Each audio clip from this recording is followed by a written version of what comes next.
What's going on, good people? Good afternoon on this college football Saturday. And usually on Saturdays, I post the pregame video in the morning for the Seahawks. I might make a video about practice squad elevations a little bit later in the day. And then I kind of just leave it up to college football stuff. I kind of just talk about the Huskies whenever they play their game, and I just leave it at that. But Stat Account or Account Stat, whatever, posted some more charts on his account. And I found these to be really interesting and really compelling. So I want to make a video about this before, if I don't make it today, I'm certainly not going to make it tomorrow. And then Monday's going to be busy. Like, by the time we get to this stuff, it'll be old. And we'll have played a third game anyway. So it'll be like, well, why would we talk about data from last week now when it's a new week? So I want to take a little bit of time to talk about this today. The interior defensive line, we have a few different things we're looking at here. But the main thing I think is double team rate. And then, of course, just the effectiveness rushing the passer. So a few different things. But the charts that we're going to be looking at from Stat Account, and the data comes from Pro Football Focus, but the charting, putting it into an actual X and Y chart, is Stat Account. So shout out to him as always, doing great work over there. I want to definitely emphasize this because I think this is something that's really cool that's happening in Seattle. And it is kind of sort of the thing that we as Seahawks fans have been talking about. Even if they're getting there in a slightly unconventional manner, I think they are accomplishing the thing that a lot of Seahawks fans, myself included, have wanted them to accomplish. Please like this video, subscribe, click the bell, become a channel member for $2 a month. Those are the best ways to support. So what we have here, this first chart, again, the main thing I want to take a look at here is the double team rate. And then you also have the y-axis is pass rush win rate. Now, I think we all understand that our interior defensive linemen, so this is on the Seahawks side of things, looking at three players really, Big Cat, Reed, and Murphy. I think we all understand that the pass rush win rate and the pressure rate and all these things are quite good. But the double team rate is what stands out to me. So let's zoom in on this chart a little bit and let's take a look at where these Seahawks are. And again, the x-axis is more interesting to us, I think, because that's the double team rate. So Jarran Reed currently leads the Seahawks in double team rate for interior linemen. This is on passing downs, by the way, at 70%. So you can see where that is. There are a handful of players in this league that have a higher double team rate. Campbell, Turner, Clark, Lawrence, Caldwell, Butler, Buckner, Barmore, Reeder. That's 9 guys. So Jarran Reed is currently the 10th most double-teamed interior defensive lineman in football. Only a few spots behind him would be Leonard Williams, who's getting double-teamed, 68, 69 maybe % of the time? So well above average. You can see the average is about 58%. So both of those guys are the ones drawing double teams. And in the case of Leonard Williams, it's not hard to figure out why. He's one of the most feared and one of the best interior defensive linemen in football. But Jarran Reed getting double teamed at this rate, I know Jarran Reed's good, but you wouldn't put him in the same category as a guy like Dexter Lawrence. You wouldn't put him in, he's nowhere near even a Leonard Williams. So what's going on here? And what's going on with Sleeper? Let me tell you what's going on with Sleeper in the next 60 seconds. Before I go any further, I want to tell you a little bit about my friends over at Sleeper. If you're not using the Sleeper app for daily fantasy football this year, you are missing out on some great opportunities. Take a look on the left side of your screen right now. Look at all these great things you can do over there at any time you want to. Make all kinds of over-under picks. Let's take a look at my entry for this week. I got Bijan and Saquon scoring anytime touchdowns. I think both those guys are going to get in the end zone and help lead their team to big victories. I got Pat Mahomes going over 29.5 rushing yards. He's going to need to run the ball a lot because of the way that Chiefs offense is right now. And I got JSN going over 68.5 receiving yards. Got to keep going the over on JSN until he gives us a reason not to. You get on over to Sleeper, use my promo code SBN. You can get a $100 match on your first deposit. Terms and conditions apply. See Sleeper's terms of use for details. Opening up operations in Washington State in October. Currently operational in over 25 states. Check out Sleeper today. Welcome back. So, like I said, Jarran Reed is the 10th most double-teamed interior defensive lineman in football. And here's the kind of the offshoot of that. And keep in mind, the Seahawks typically play with only 2 down linemen because the edge rushers don't count as interior linemen, of course. So understand that their double team rates are in general are going to be a little bit higher than a typical team's because they have fewer players in the middle. But look at where Byron Murphy is. Byron Murphy, his double team rate is well below average at about 52 to 53%.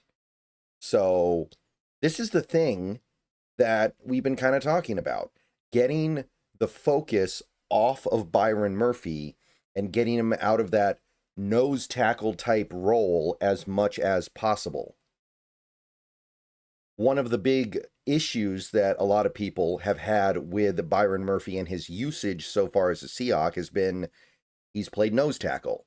He's been playing in that A gap. He's been playing in a circumstance where he can't really rush the passer with the emphasis and the effectiveness that his talent level allows him to. And I still think there's some truth to that. I still think he's probably playing nose tackle reps too often. But this is still really interesting, right? It's not him absorbing the double teams, which is typically what you would think a nose tackle would have to go through. Jarran Reed is the one absorbing those nose tackle-like reps of getting of getting doubled. So even though on a technical level, it's Byron Murphy lining up in nose tackle a lot, you can see he's not getting treated like a true nose tackle a pretty big chunk of the time.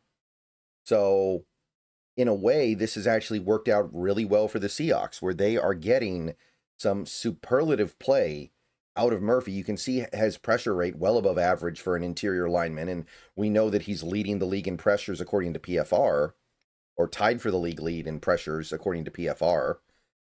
They're still getting the same effect. And if this stands throughout the rest of the season, there's not going to be much to be upset about. At this point, like, Jarran Reed kind of is the nose tackle. If he's the one getting all these double teams, if he's getting doubled at a 70% rate, then at that point, it's not that big of a deal.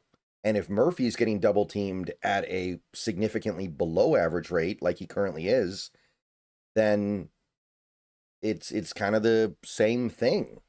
So this is beautiful. This is awesome. And you can see that all 3 of these guys are doing their job on some level. Reed has a slightly below average pass rush win rate, but he does have such a high double rate. That's fine. Leonard Williams has a high double team rate and a high pressure rate or pass rush win rate. Murphy he's got the good pass rush win rate. So it's all working together really well. And if you go to Stat Account's next chart here, and I know my body's blocking it, but this is another Stat Account chart, of course. It's charting the same thing, so double team rate versus pressure rate. Same basic idea, but you can see that expressed slightly differently. Leonard Williams still in the good quadrant here with a high double team rate and the high pressure rate. And then you've got Byron Murphy way up there in pressure rate, even higher than he was with the pass rush win rate. So it's bearing out even here. And Jarran Reed, by the way, on this chart looks even better because his pressure rate is a lot higher than his pass rush win rate. He actually comes out looking the best of all 3. He's still got the insanely high double team rate, but look at the pressure rate. Again, he's not the guy that you would think other teams would be afraid of, but if you look at these numbers, you could kind of definitely trick yourself into thinking that maybe he is. Something's going on here that is very, very cool, and I would say kind of surprising. This last chart is double team rate versus percent of rushes versus true passing sets. And this one's a little bit more obtuse. Basically, the idea is that true pass set rushes are easier for the rusher. You want your pass rushers to be able to rush in high true pass set rates because that means they know what's coming, that basically it allows them to have a little bit of an easier time knowing what's going to come. So Jaron Reed, Leonard Williams, they both have above average. In the case of Jaron Reed, well above average TPS rush rate. And in the case of Byron Murphy, he's right here. So he's actually a little bit below average there. So Byron Murphy, this is the one thing that maybe could be improved. He is still seeing a lower than average, like 41, 42% of his rushes coming on non-true pass sets, which muddies the waters a little bit because you cannot commit to rushing the passer. So on the one hand, this shows how impressive what he's doing is, that he's only getting about 41, 42% of his rushes in TPSs, but he's still got this insanely high pressure rate. And it also speaks to the fact that if we start maybe switching things up a little bit so that he is seeing more TPSs, he could be even better. But I find this all to be really interesting because this has been one of my big concerns about the team this year. What are they going to do with Murphy? What are they going to do with Reed? How are they going to make this work on the defensive line? Who's the nose tackle? Who's the 3-tech? How are they going to balance everything out? Based on this charting, I kind of feel like maybe we're good. Maybe we're okay. And this obviously has to sustain over the course of a whole season. But right now, I'm looking at this and I'm thinking to myself, okay, this is kind of what I want. I want Jaron Reed to be the guy taking up double teams. I want him to draw the defensive focus so guys like Big Cat and Murphy can eat. And right now they are. And Leonard Williams, by the way, is still drawing a heavy double team rate. So I'm not saying that it's all single teams with him, but with Murphy, this is very, very good. All right. See you guys later. Go Hawks. Maybe another video later. And then we got the Huskies later. So see you guys then. Everyone have a great rest of your day.